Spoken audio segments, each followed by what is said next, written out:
Front pads on the MK7 Golf. These will be the same on the Audi A3 and the Seat Leon and probably numerous other VAG group cars. I'm going to do the driver's side because on the driver's side we've got a pad wear indicator, whereas on the passenger side we don't. Open up the brake fluid reservoir and check the level. This is pretty high and we'll be resetting the piston, so this is likely to overflow, so we'll keep a watch of this.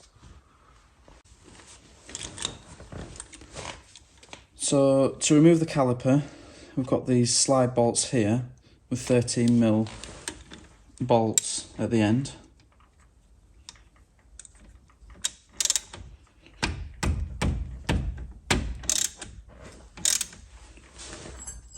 And you'll need to hold here with a 17 or 18mm spanner.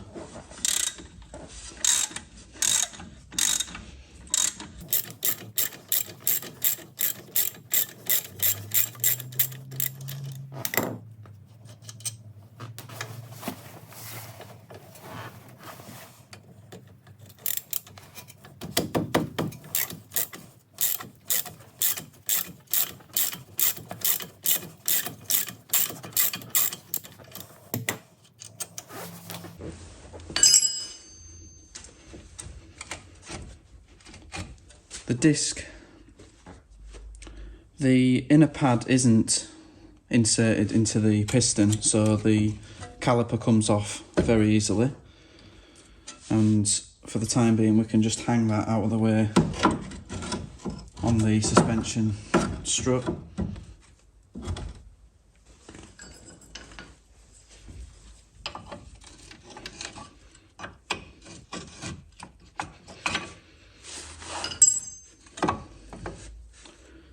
So for the inner pad, we've got this pad wear indicator, which was just about touching. The light wasn't on yet, but I knew they needed replacing, so we've done them anyway. And then we've got this connector here.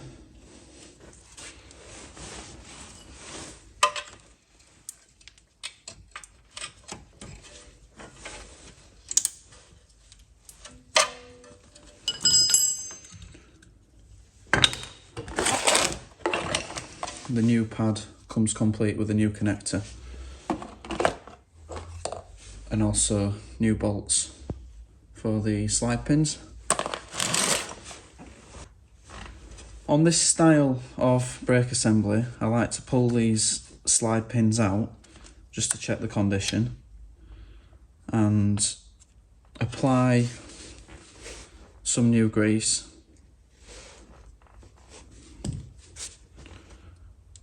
And then refit.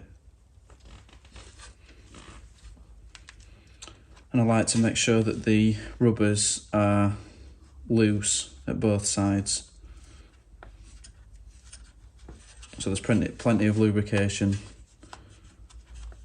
stopping any dirt from getting inside.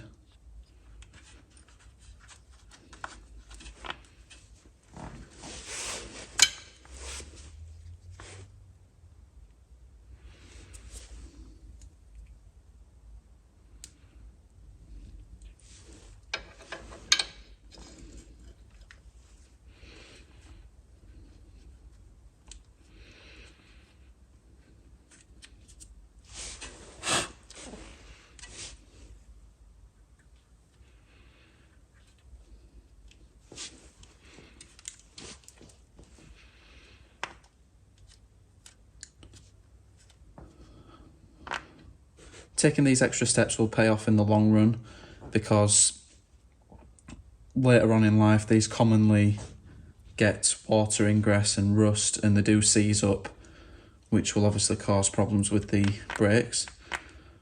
So making a good habit of checking these every time will save you problems in the future.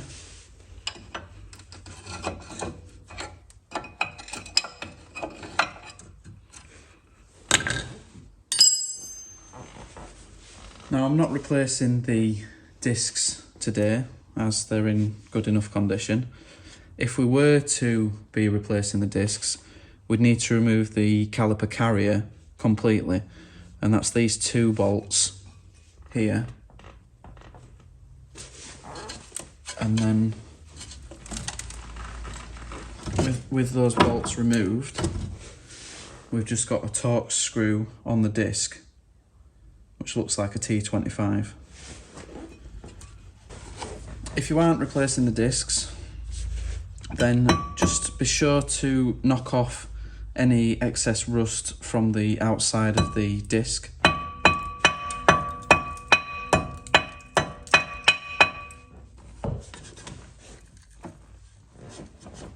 This is an automatic, so I can't spin it without putting it into neutral, but what you'll do is just chip off the rust from all around the disc.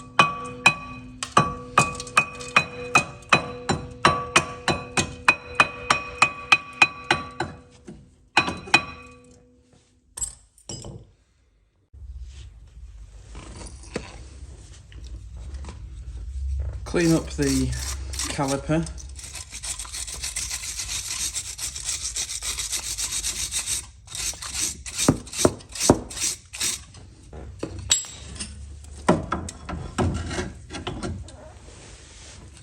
And clean up the points where the pads sit.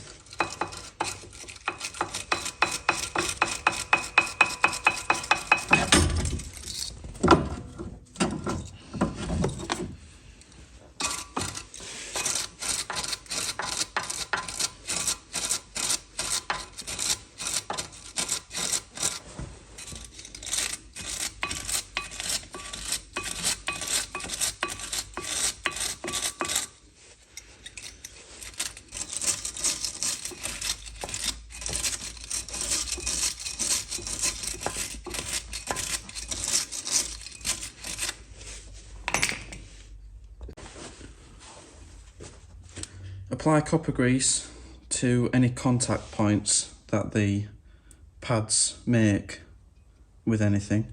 Be careful not to get it on the disc, and if you do, be sure to clean it off.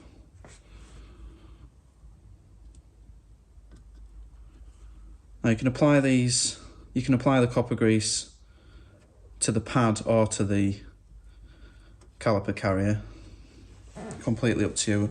Depends on the style of pads as to how easy it is. As these have these retaining springs on them, they're a little bit more awkward to apply the grease to.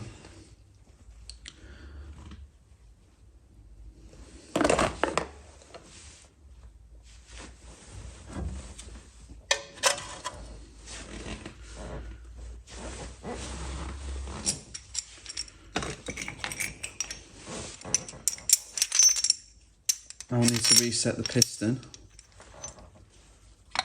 which today I'm going to use a rewind tool, but you can do this just with a G-clamp, which I find a lot easier. And we just need to periodically check the brake fluid level while resetting this, because it does look like it's been topped up, so it may reach the top or overflow. So I'll just check that quickly.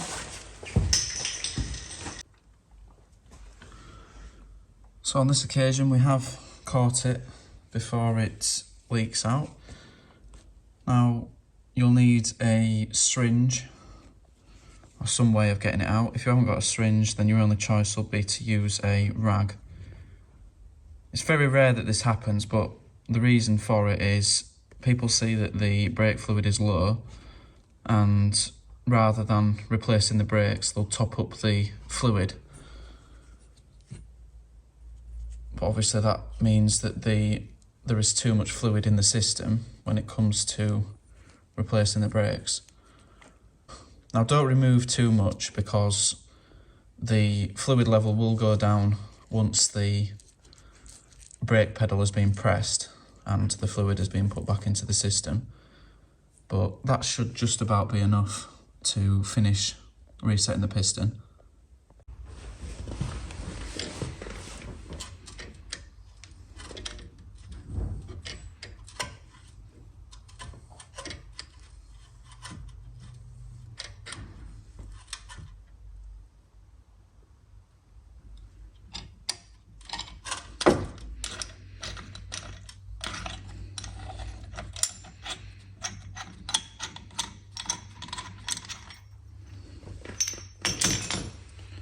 Now for the outside pad, it's easier to apply the copper grease to the caliper.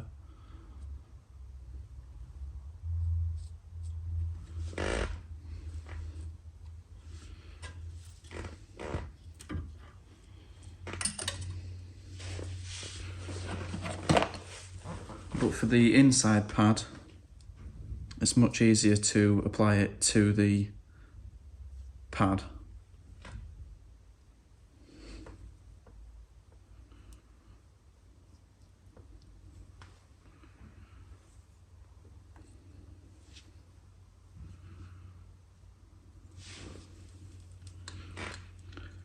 With these retaining springs on the pad, what you'll need to do is push against them while refitting the pad. So sort of pushing the pad in towards the hub at the same time as pushing it towards the disc. It may make more sense to apply the copper grease after refitting the pad.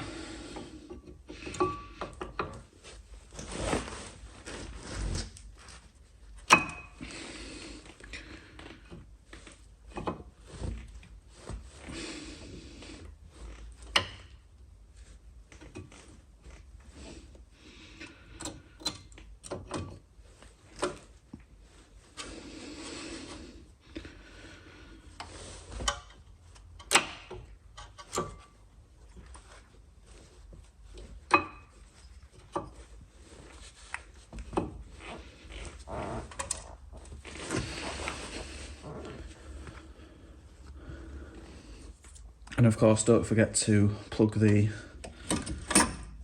pad wear sensor back in.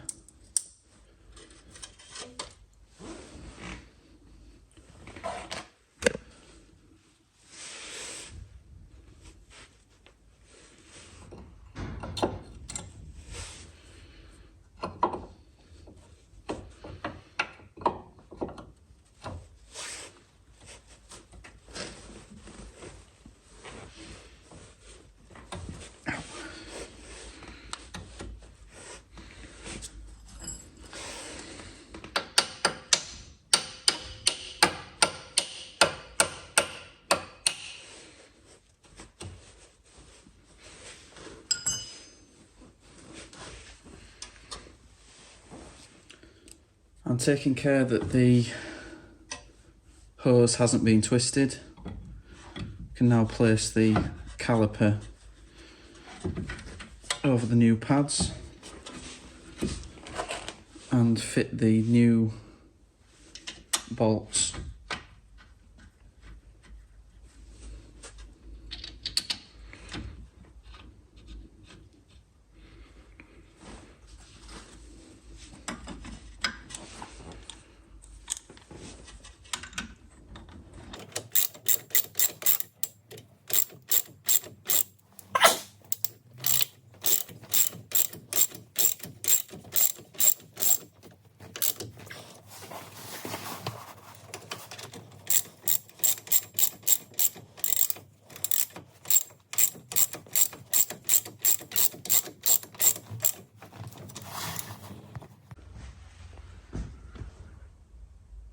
Now before you do anything else, before you even think about putting the wheels back on, go into the car and press the brake pedal.